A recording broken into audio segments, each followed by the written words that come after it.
It is a tactic that can lead to wrongful arrests. Coming up, News 3 is investigating a tactic that two local men say landed them behind bars.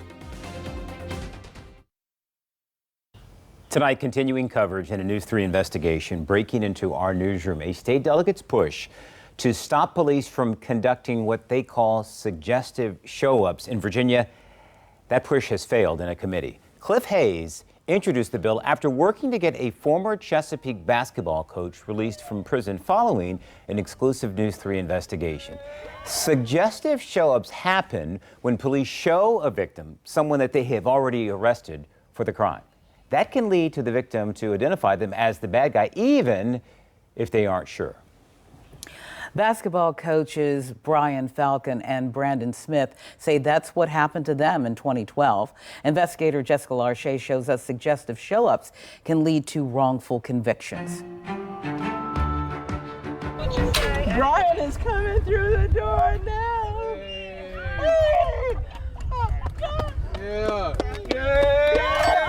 This is the moment Brian Falcon became a free man. Former Governor Ralph Northam pardoned him before leaving office this month after a series of News 3 investigations shed light on Falcon's claims of innocence. It just goes to show that there are people that listen. And, he saw my case and took it into consideration, seeing the injustice that has been done. So it's just a great feeling just to be here free outside of these gates. Falcon spent nearly 5 years in prison for the 2012 robbery of a Chesapeake delivery woman in Greenbrier. Falcon and his friend Brandon Smith say they were outside Smith's home in the neighborhood next to the robbery when police came after them. They put them in handcuffs and brought the distressed victim out to identify them.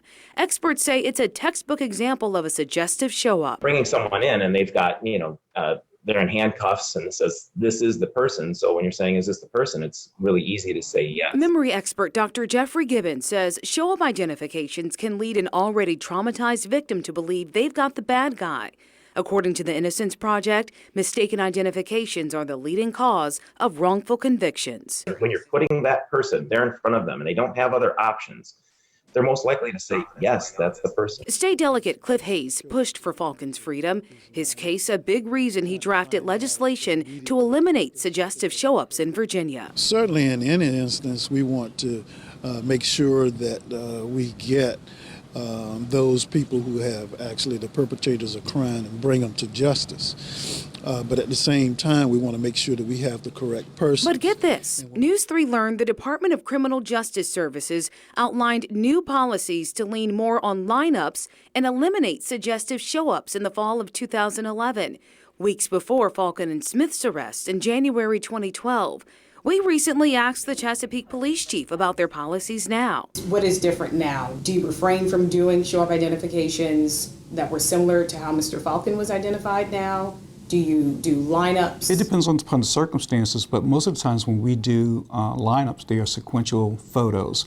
When we do show-ups, they're only under extreme circumstances.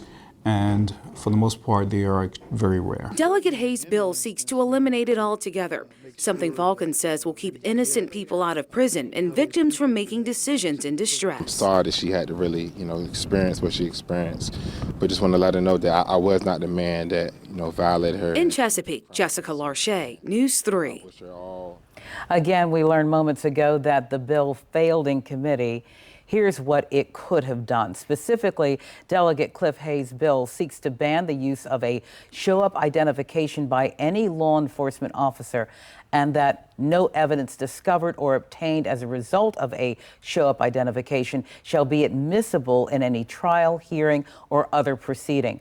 We're working to learn from Delegate Hayes if he will submit the legislation again in the future.